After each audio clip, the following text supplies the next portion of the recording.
What's up, YouTube? This is Too Raw for TV. All right, so,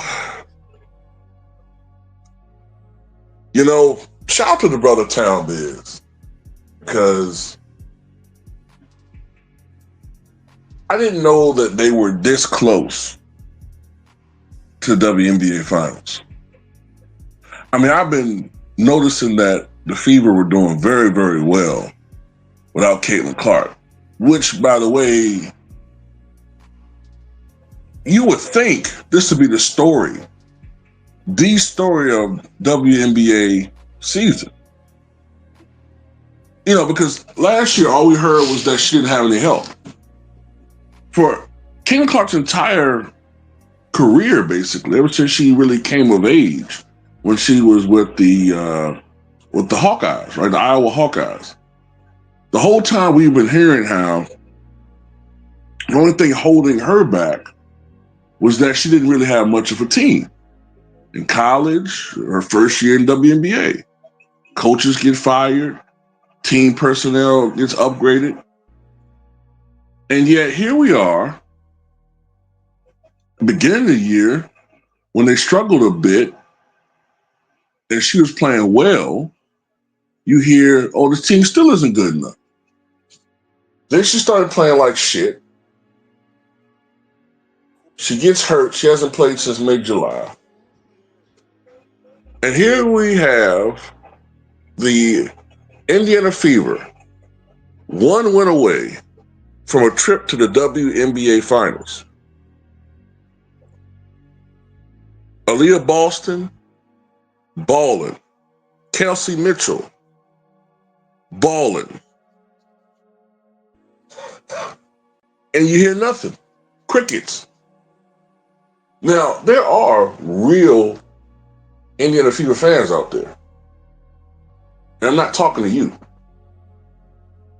I'm mostly talking to these Caitlin Clark fans, right?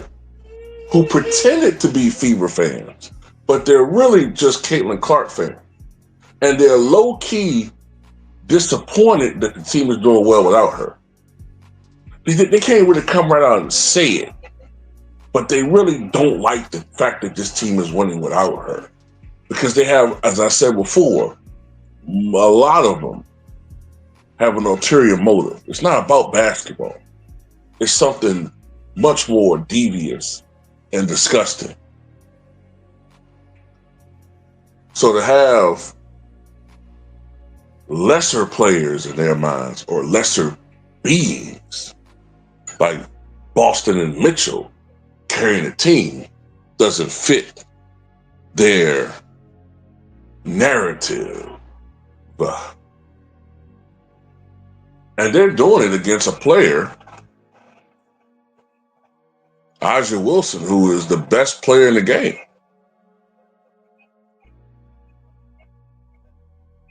I think she's a 4-time league MVP, a two-time champion, I believe. So she's arguably the greatest WNBA player in history. When you look at the team stats, when you look at the numbers this year, turnovers are down, which goes to show you what the problem was with Caitlin Clark, right? Turnovers are down. Interestingly enough, they actually averaged more assists this year altogether than they did last year with a healthier Caitlin Clark. Their shooting percentage is about the same. Their points per game is about the same. What has improved without Caitlin Clark on the floor? Their defense. Last year, and we're talking about WNBA numbers, so they have to be looked at upon that way, but last year, the Fever give up about 88 points a game, right? This year, they're giving up a little over 81 points a game.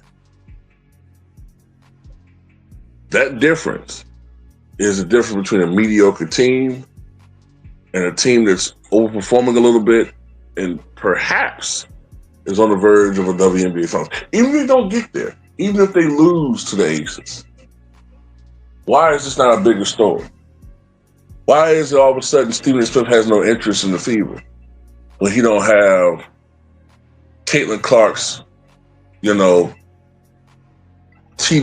to suck on? Why all of a sudden no interest? But we all know who he panders to. But it's interesting though. I do find it very, very intriguing. No interest.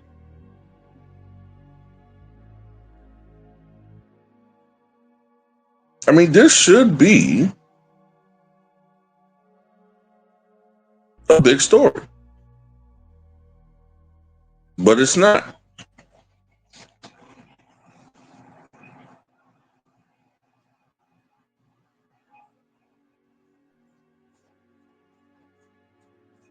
Is it also because you don't want to admit, some of you who are fans of Caitlin Clark, that this sort of proves that while she's good, she's not an all-time great?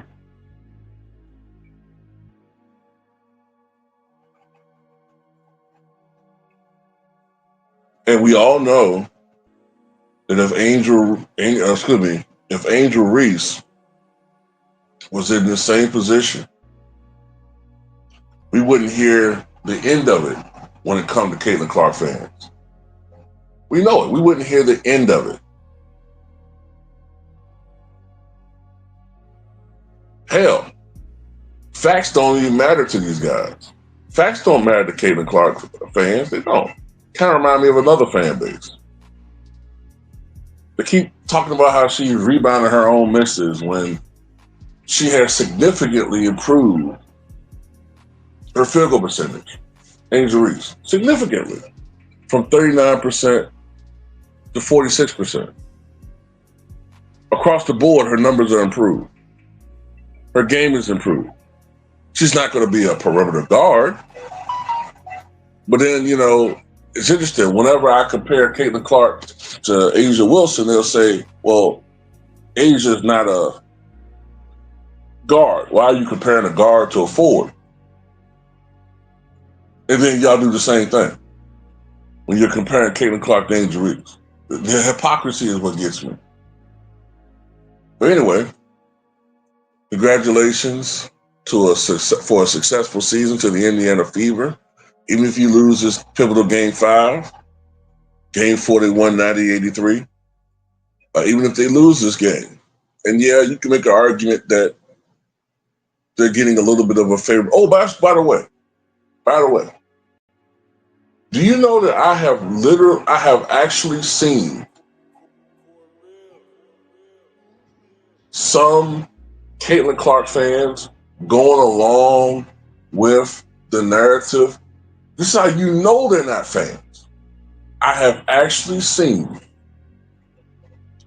some Caitlin Clark fans concede to the conspiracy that the WNBA is trying to help the team go to the WNBA finals.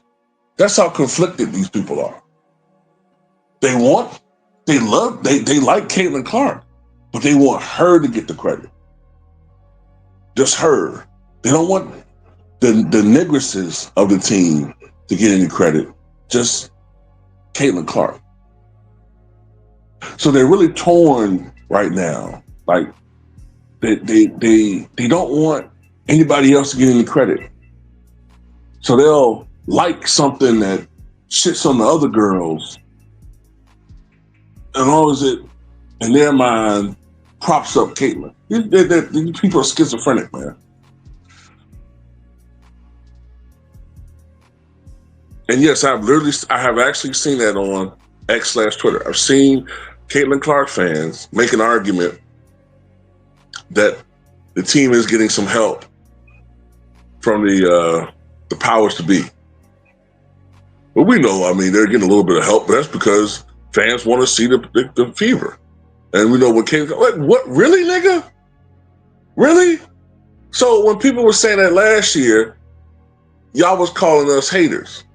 If anything like that was even remotely said. These people are weirdos, bro. That's all I got to say about it. Tell me what you guys think.